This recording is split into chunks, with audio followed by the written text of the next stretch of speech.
And what's up, everybody, and welcome back to the Bumper to Bumper Bulletin presented by CarRide. I am your host, TJ Bowser, and joining me today is the graphic designer at Diehl Auto, Mr. Dalton Uber. Hey, TJ, it's great to be on the show with you here today. Thanks for joining me, man. So last Friday, you and I got to make a trip out to the Pittsburgh Auto Show at the convention center, and that was awesome. We saw plenty of stuff, and that's what we're going to talk about today is all the stuff we saw at the Pittsburgh Auto Show this past weekend. So Dalton, this was your first time ever at an automotive convention. Correct. Yeah. So what was your first impressions of an automotive convention? So first off, my first impressions is that Pittsburgh's a beautiful city. You have the old industry backdrop and the bleeding edge of the automotive industry all in the same space at that convention center. My favorite part of that is like the backdrop of Pittsburgh. Definitely. You know, you see all this modern technology and all these modern cars, and then you still have that very, very old steel architecture, that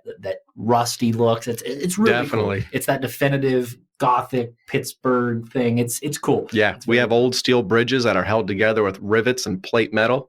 And then there in the convention center, you have Jaguars with wraparound infotainment systems right there at the driver's seat. It's crazy how far technology and industry is coming. It's the contrast, you know? It is. It definitely is. I think that's one of the benefits that the Pittsburgh Automotive Show really has going for it is just that classic Pittsburgh look and feel with that new age modern vehicle. Absolutely. And we did release a YouTube video this morning, kind of a visual version of what we're going to talk about here, but it kind of highlights everything that we would have seen. It's a point of view walk around of sorts of the entire convention, at least the second floor of all the major brands. So continuing the show here, the atmosphere of the show was very hectic. I mean, it was Friday, it was the first day of the show, and normally those are pretty busy. So on the first floor was kind of vendors, just your standard vendors, local businesses and whatnot, trying to get their product out there. And then the second floor was the brands, the major brands, Ford, Stellantis, you know, and then they had the higher end brands, Range Rover, Maserati, Bentley. It was full-fledged, everybody was there. The only person I didn't see was Audi, and I don't think Tesla had a big presence there either. Tell you the truth, TJ, I didn't see any Teslas. I heard you saying there was one, but I didn't see one. Other than in the driving area, I didn't see a big Tesla display or anything. So that was very interesting to see. Or Rivian. Yeah. You know, I think that they run on a little bit different business than the other automakers right now. So, yeah. But anyway, what did you think of the atmosphere, man? Being my very first auto show I've ever been to, I think it was neat. I'm not necessarily a car guy, to tell you the truth. So it was very interesting to see vehicles that working here in the office across the street separated from like the actual dealerships. I don't really get to see very often. Because your job's a lot different than mine. I go out, I have to interact with the vehicles and I have to film them and stuff. Yep. And I see all these vehicles, I see them as stock footage or photos. Yeah. And I remember just a couple of days ago, TJ and I took one of the trucks they had on the lot to go pick something up here in town. And I just couldn't believe how luxurious the inside of this truck was. I believe that was a Ford, right? That was the Ford. So the attendance wise, it was pretty packed. There was lots of kids there. It was also very cool to see them, some of them rocking Diehl Auto shirts. Yeah, kids love cars, trucks. Yes. So as far as displays and stuff, there's a lot of interactive ones there. Ford had the motion simulator, which you got to see, Dalton, if you want to talk about that. Yeah. So this was a massive, like 3-dimensional motion simulator with monitors that wrapped around your field of view. And the motion simulator would like jerk to the right and the left, up and down, and to simulate the movement of, well, whatever vehicle Ford was advertising there in their demo. Yeah. And at the same time as that motion simulator was going on, they had a live presenter doing kind of like a live presentation of the new Ford F-150 Lightning. Correct. Which is the Ford's all EV offering for their trucks. And that lady came out sporadically and did this full presentation live in front of everybody. And it was very cool. And that's the only brand at the entire show that did that. And we will say that some of the bigger displays we saw were Chevrolet, massive display. Kia, Hyundai, not so much. And Hyundai and Kia are the same thing. Don't understand that. But Hyundai had a lot of vehicles. And you can tell that Hyundai is they really love their sedans. Yes. Because no other manufacturer at this show was really pushing sedans. Mm-hmm. And if we did see a car per se, it was more sportier, or it was catering to that niche market. Yeah, like the Toyota sports cars. Mm-hmm. Chevrolet's reduced all the way down to just the Malibu now. Mm-hmm. Ford, absolutely nothing, and even unless you get a Mustang. Toyota, we have the Camry, the Crown, the Corolla. Yeah. And that's it. Well, Toyota and Hyundai really got that nice, strong grip on the sedan market. Yeah. Their competitors like CDGR, Ford, Subarus, they all went the way of SUVs, Mm-hmm. trucks even. Stellantis has no sedans. Mm-hmm. Dodge has the Hornet. And I think that's a strong offering for sure. It's a very luxurious car, lots of power there. Yeah. And it's definitely one of the stronger crossover vehicles.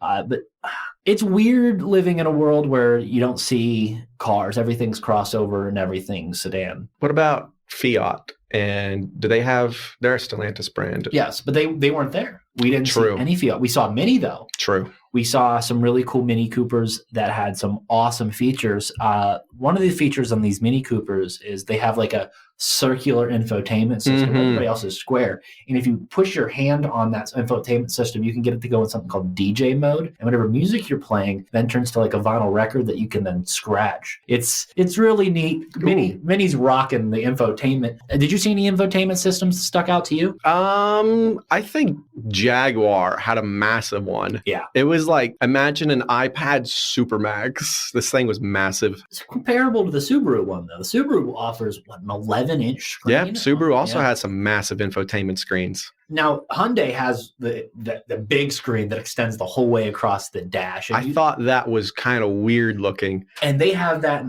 the Ioniq, Mm-hmm. the Elantra, the Sonata, and I also believe the Kona. And I like it. Yeah. But being so visually oriented, when things are like off-centered like that and there's no symmetry. Yes, that's what I'm, Yeah. It's like, ooh. Mm-hmm. I mean, it's cool and all, but still. I mean, it's not as bad as the Subaru Solterra with the steering wheel right in front of the gauge cluster. Yeah. You can't even see it unless you're looking through the steering wheel itself. And I believe Toyota has one that's like the DZ4X, and it's essentially the same design.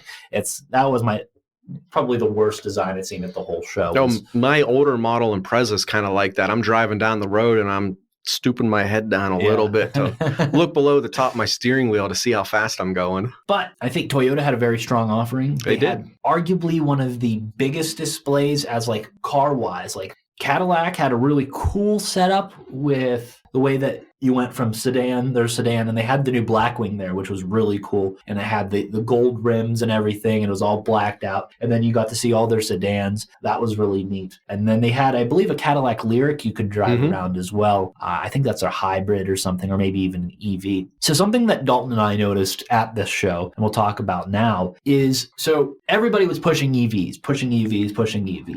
And from the looks of this show, General Motors is pushing EVs. And everybody else is dialing back and introducing new hybrid models. Yeah. Subaru's doing it. Toyota's doing it. It also really shows you the power that public opinion has. Yes. There's been a lot of pushback against purely EV vehicles. And I think manufacturers are starting to pick up that the general population doesn't really want a vehicle that they have to plug in every single night to get the most out of it. Can't plug in because these EV stations are few and far between. I mean, look at Butler here. We have one. True.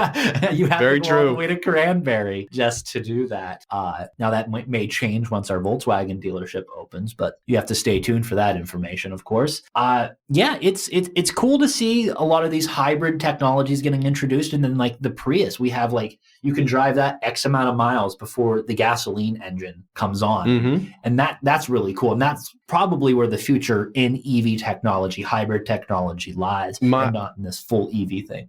When I started college in 2014, I was absolutely blown away when I rode in my friend's dad's Toyota Prius for the very first time. It's a weird experience. We were at a red light and the car just completely shut down. And coming from my don't drive anything older than a 2010, I'm thinking we're going to have to get out and push it off the road and jump it. And the new Prius is like completely different. All-wheel drive, 200 horsepower. It is probably the best version of that car. Priuses went from something that people clowned on to actually being a pretty cool car. Yeah, and they look very cool now. What car stuck out most for you, man? Vehicles that stuck out to me the most were just Subarus in general. Yeah. Being an outdoorsy guy. You're a Subaru. I mean, sure, I'll eat that they catered me, I'll eat that up. They had a really cool cabin display there. Subaru did, and they had a little bit of information on it. And then Subaru's really involved in pets, and Subaru loves pets initiatives. So they had an adoption center there with like 6 dogs there, all over the litter, and it was really cool to see them doing that and nobody else doing something like that, and it's made them stand out. It was one thing about Subaru is every single car there had that wilderness package, and they were really hammering in that wilderness package. You saw the Crosstech, you saw the Forester, you saw the Outback, all of that wilderness package. And as nice as that is, I'd like to have seen the full range of stuff there from Subaru. Personally, myself, I love the Volkswagen display. As you talked about earlier, is like how much the consumers drive the market. And Volkswagen's really actually taking some good steps in listening to their fan base. We've seen on all the new 24 models, them do away with those haptic feedback buttons. And I know I'm harping on this, whether you're watching my point of view videos or not. I love the fact that we have physical buttons in the 24 Volkswagens. It's a subtle but awesome change. Yep. And when you're driving down the road, that tactile feedback of feeling your knobs click or the button push has so much more sensory feedback than just the vibration. Yes. That you don't have to take your eyes off of what really is important. And a new GTI. Oh, that thing was slick. It is very slick, and it has all the greatest subtle details ever. And I'd have to say it's... Yeah, you'd think that plaid upholstery in a vehicle would look silly, but that was pretty tight. Yes. Another one of my favorite vehicles, Volkswagen Buzz. Really, really cool. And the way they had it set up there was... I mean, what do you think of that setup for the Buzz? I thought that was impressive. Yeah. I love camping. And when I walked around the backside and saw like the stove, they had that thing set up for like overland adventures with a pull-out stove and different chuck boxes inside the back end of that thing. That was slick. That's another vehicle, though, I'll say I wish had a hybrid option. Yes. Because, like I say, they had that thing set up for like overland adventures. You're not going to be able to charge your vehicle when you're like out in the Mojave Desert. Okay, I can see that. I can see that. But with that being said, it is a very handsome vehicle. Oh yeah, it totally is. It takes design cues from the older versions of the Bus and it just incorporates it with all the modern technology. It looks fantastic. We weren't able to get in it ourselves because it was roped off, but of course we stuck our heads in as far as we could. And that second row looks so rugged and sturdy. The build quality on this looks fantastic. And the wood grain, the subtle wood grain in the interior.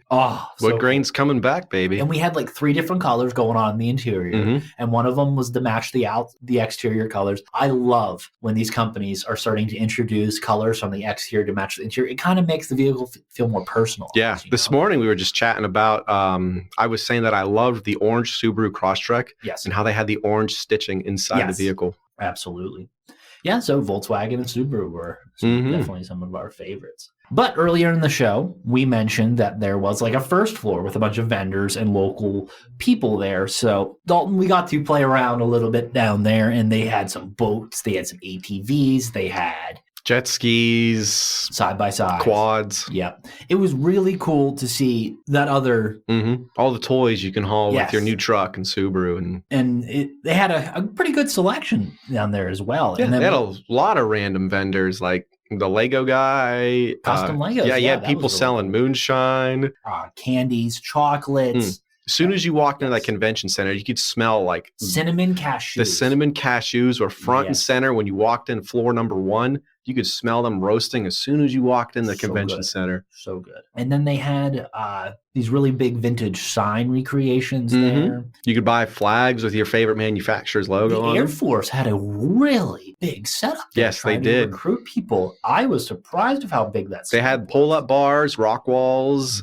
bungee jumping. Not quite bungee jumping. Yeah. Well, something I don't know similar. What that's called. They strap you in, they hoist you up, and you bounce in these like jump bungee cables. Yeah. Yep, lots of cool stuff there, and it's just nice to see that it's not just the car stuff. There's a little bit different and something for everybody at the auto show. And thank you for joining us on another episode of the Bumper to Bumper Bulletin. I've been TJ Bowser.